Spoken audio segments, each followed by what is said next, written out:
홍수가 나면 제일 흔한 것, 눈에 제일 많이 띄고 가장 많이 볼 수 있는 것은 물입니다. 그러나 홍수 때에도 가장 귀한 것은 여전히 물입니다. 마실 물이죠. 홍수일수록 마실 물은 너무나 귀합니다. 오늘 우리는 사랑의 홍수 시대를 살아가고 있는데요. TV를 켜도 음악을 들어도 영화나 드라마를 보아도 책을 읽어도 이 사랑이라는 주제가 넘쳐 흐르고 있는 세상 속에 살고 있습니다. 하지만 사람들은 여전히 사랑에 굶주려 있습니다. 왜 그럴까요? 사람들은 아직도 진정한 사랑, 참된 사랑을 잘 경험하지 못하고 있기 때문입니다. 사람들이 가장 많이 듣고 싶은 단어가 있다면 사랑이라는 단어입니다. 사랑한다는 말을 가장 많이 듣고 싶고 내가 사랑을 받고 있다라고 느끼고 싶은 것이 모든 인간의 소망입니다. 그렇기에 바로 이 사랑은 사람들에게 삶의 목표를 가져다 주기도 하는데요. 어떤 사람은 돈을 사랑합니다. 그것 때문에 인생을 살아갑니다. 어떤 사람은 명예를 사랑합니다. 명예를 추구하면서 달려갑니다. 어떤 사람은 예술과 문화를 사랑하기도 합니다. 어떤 사람은 가족을 사랑합니다. 또 어떤 사람은 자녀들을 사랑하는 그 사랑 때문에 인생을 사는 보람을 느끼기도 합니다. 그렇다면 지금 제가 말씀드린 이 모든 사랑은 다 똑같은 사랑일까요? 신약 성경이 쓰여지던 당시에 그리스 로마 문화권 안에서는 사랑을 뜻하는 여러 가지 단어들이 있었습니다. 에로스, 휠리아, 스트로게, 아가페 등 여러 가지 단어가 있는데요. 이 중 가장 잘 알려진 에로스와 아가페, 이 두 단어로 우리는 사랑을 크게 두 가지로 나눌 수 있습니다. 그럼 이 에로스적인 사랑과 아가페적인 사랑의 차이는 무엇일까요? 에로스적인 사랑은 자기가 사랑하는 대상과 사랑하는 목표가 사랑스럽기 때문에 사랑하는 것입니다. 사랑하는 대상이 예쁘기 때문에, 아름답기 때문에, 말을 잘 듣기 때문에, 돈이 많기 때문에, 명예가 많기 때문에, 내게 잘해주기 때문에 사랑하는 그 사랑이 에로스적인 사랑의 특성입니다. 즉 에로스는 무엇 때문에 사랑하는 것입니다. 그러나 하나님께서 보여주신 아가페적인 사랑은 사랑해야 할 대상이 아름답지 못해도 사랑하는 것입니다. 로마서 5장의 말씀처럼 우리가 아직 죄인 되었을 때에, 하나님을 내가 여전히 대적할 때에, 원수가 되었을 때에, 거절하고 떠났을 때에 하나님께서 예수 그리스도를 보내주심으로 우리를 사랑하신 하나님의 아가페 사랑을 확증해 주셨다라고 우리에게 말씀하고 있습니다. 여러분, 예수님이 만난 사람은 어떤 사람들이었을까요? 우리는 돈 많은 사람들을 만나기를 원합니다. 명예 있는 사람들을 만나기를 좋아하고 권력 있는 사람들을 만나기를 원합니다. 그러나 예수님은 이 모든 인간 관계를 거꾸로 가십니다. 오히려 연약한 사람에게 가까이 다가서시고 오히려 병든 사람을 찾아가시고 이 땅에서 소외된 사람들, 아무것도 없이 자랑할 것이 없어서 낙담하고 상처받은 사람들을 친히 찾아가셔서 너희도 하나님의 사랑을 받는 대상이고 너희도 하나님께서 복 주시는 대상이다라고 다시금 깨우치면서 그들을 세워주시는 것이 예수님의 아가페 사랑의 참된 모습입니다. 그런 점에서 에로스적인 사랑의 밑바탕에는 사랑하는 사람의 끊임없는 자기 만족, 자기 실현에 대한 갈망이 들어있습니다. 그래서 사랑의 대상을 소유하고 탐닉하려고 합니다. 상대방을 인격이 아니라 자기가 갖고 있는 마음대로의 대상으로 바꾸어 놓고 있습니다.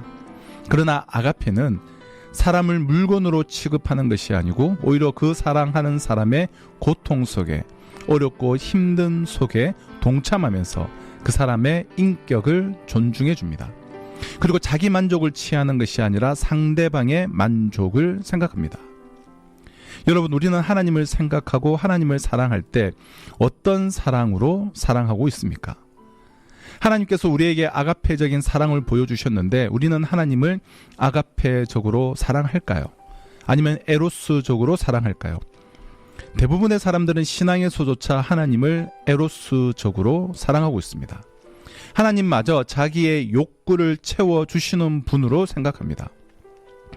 기복주의적 신앙의 위험성이 바로 여기에 있습니다.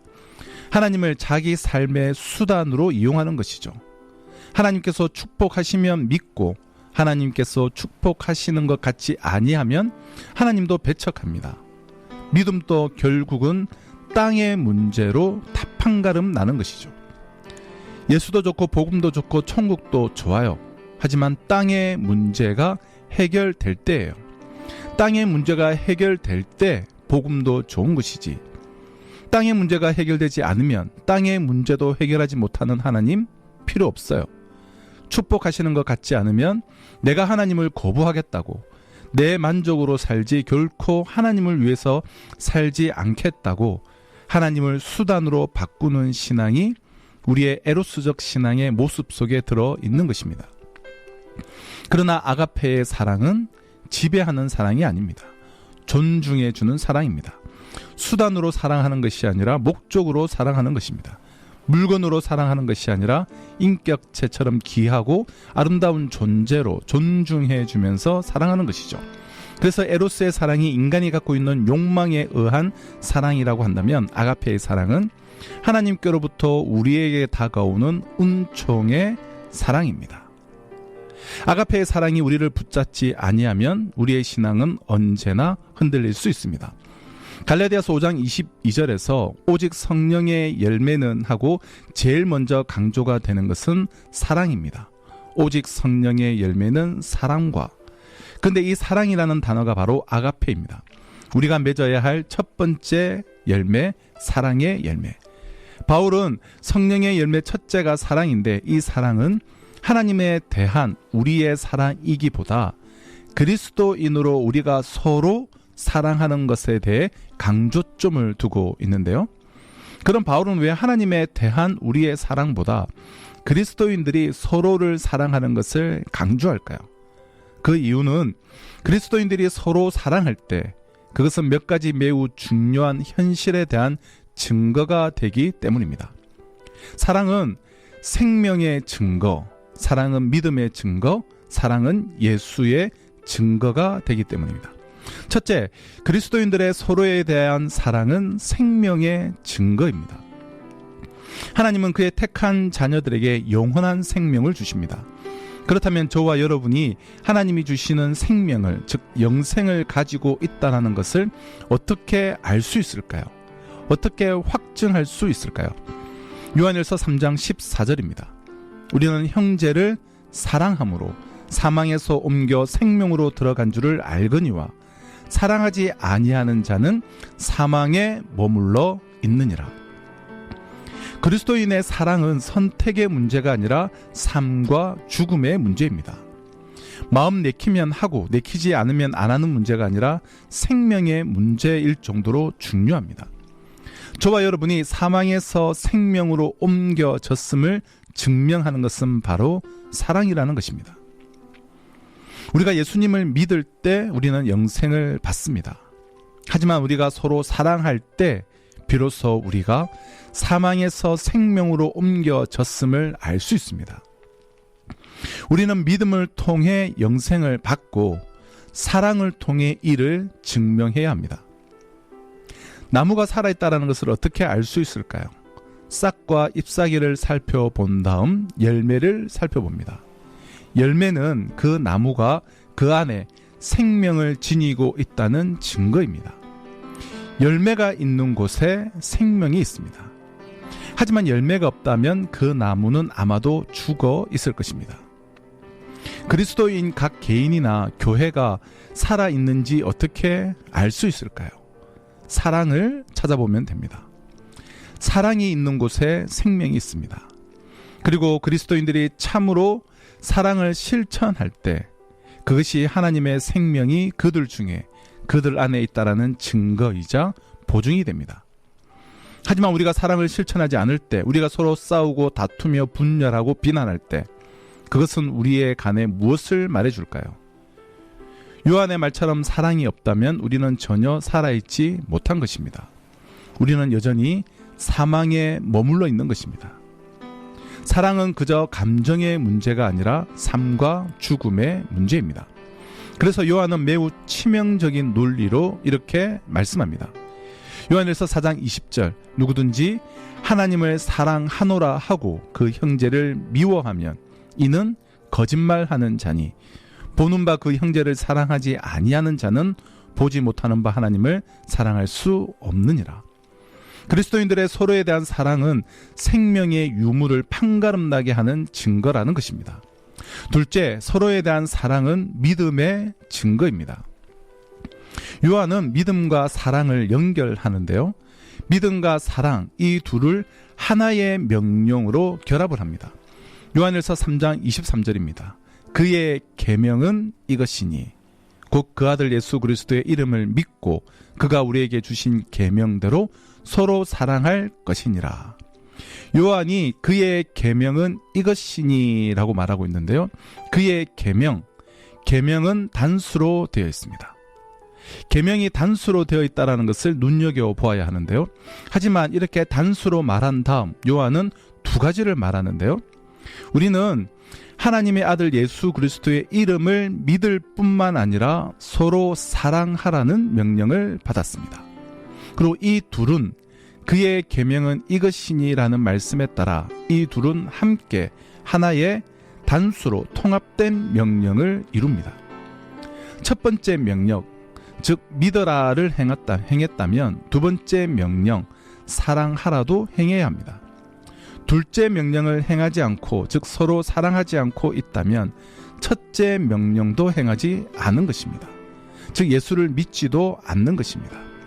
이 둘을 나눌 수 없습니다. 왜냐하면 둘 모두 하나님이 주신 단일한 명령, 예수를 믿고 서로 사랑하라는 명령이기 때문입니다. 이 둘은 함께 가는 것입니다. 따라서 서로에 대한 사랑은 우리 안에 있는 하나님의 생명에 대한 증거일 뿐 아니라 우리가 처음 그 생명을 받게 되었던 믿음의 증거이기도 합니다.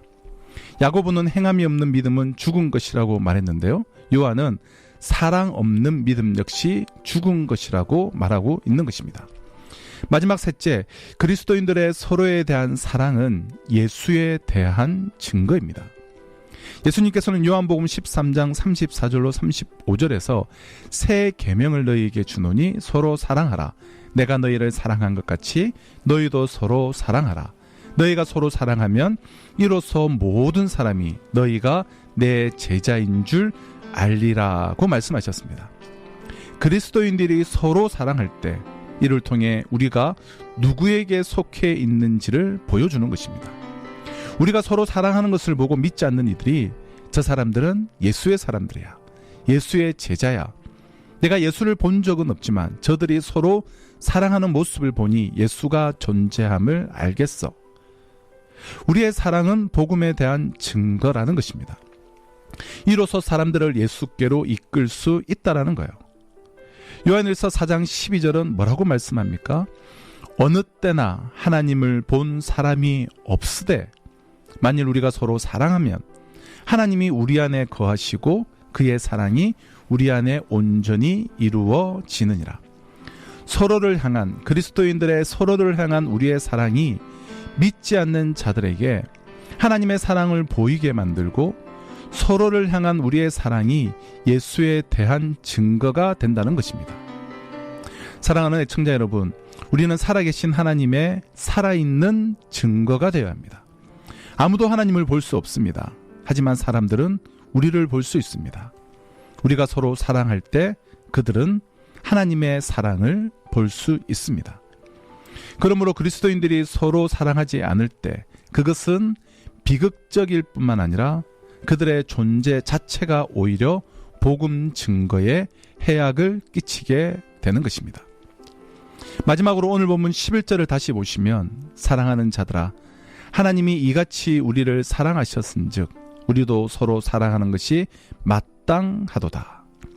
마땅하도다라는 단어는 매우 강력하게 강조된 단어입니다. 우리는 사랑하는 것이 마땅합니다. 그것이 의무입니다. 사랑은 의무입니다. 그것은 우리에게 순종을 요구합니다. 우리가 순종하는 과정에서 뭐가 필요할까요? 수고가 필요합니다. 사랑은 수고를 요청하죠. 우리가 사랑하기를 원하지만 사랑하는 마음은 우리 속에 있죠. 교회 나가고 예수 믿는데 사랑해야겠다 이런 마음이 왜 없겠습니까? 마음은 있어요. 그런데 우리의 삶 속에서 왜 사랑의 열매가 맺혀지지 않을까요? 사랑에 수고를 하지 않기 때문입니다. 바울은 데살로니가 성도들을 칭찬할 때 그들에게 사랑의 수고가 있다는 것을 칭찬했습니다. 사랑의 수고. 우리의 사랑이 열매를 맺으려면 반드시 수고라는 과정이 필요함을 기억해야 합니다. 사랑하는 국정방송 애청자 여러분, 사랑의 열매를 맺으려면 사랑의 수고가 필요하지만 그 열매는 수고와 비교되지 않을 정도로 값진 것입니다. 그리스도인들의 사랑은 믿기지 않을 정도로 중요하고 절대적으로 필요한 열매입니다.